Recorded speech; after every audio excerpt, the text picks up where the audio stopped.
अयोध्येत 22 जानेवारी रोजी श्रीराम मंदिराचा लोकार्पण सोहळा होणार आहे। या सोहळ्याच्या पार्श्वभूमीवर पंतप्रधान नरेंद्र मोदी यांनी देशातील मंदिरांमध्ये स्वच्छता अभियान राबवण्याचं आवाहन केलंय।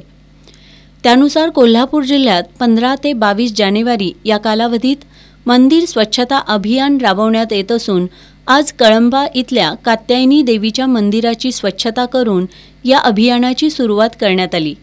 जिल्हा परिषदेचे प्रशासक तथा मुख्य कार्यकारी अधिकारी संतोष पाटील आणि कळंबा ग्रामपंचायतच्या सरपंच सुमन गुरव यांच्या प्रमुख उपस्थितीत या अभियानाला सुरुवात झाली। यात मंदिरासह परिसराचीही स्वच्छता करण्यात आली। पुढील 4 दिवस जिल्ह्यातील सर्व गावातील धार्मिक स्थळांसह परिसरात लोक सहभागातून स्वच्छता अभियान राबवलं जाणार असल्याचं मुख्य कार्यकारी अधिकारी संतोष पाटील यांनी सांगितलं।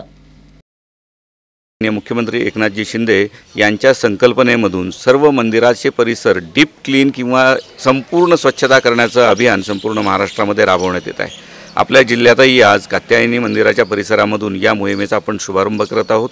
पुढील 4 दिवसांमध्ये आपल्याकडची सर्व मंदिरं ब वर्ग आणि क वर्ग पर्यटन स्थळं ही सर्व स्थानिक ग्रामस्थ असतील, समिती सदस्य असतील, त्यांचे सर्व कर्मचारी असतील, शासकीय अधिकारी कर्मचारी असतील आणि सर्वसामान्य भाविक असतील, यांच्या सर्वांच्या मदतीने आपण डीप क्लीन मोहिमेच्यामध्ये समाविष्ट करत आहोत आणि या परिसरांचा आपण स्वच्छ सुंदर परिसरामध्ये रूपांतर करण्याचा प्रयत्न करणार आहोत। या मोहिमेत उपमुख्य कार्यकारी अधिकारी अरुण जाधव, करवीर पंचायत समितीचे गटविकास अधिकारी विजय यादव, विस्तार अधिकारी सुरेश भोईटे, पंचायत समितीच्या माजी सभापती मीनाक्षी पाटील यांच्यासह ग्रामस्थ सहभागी झाले होते।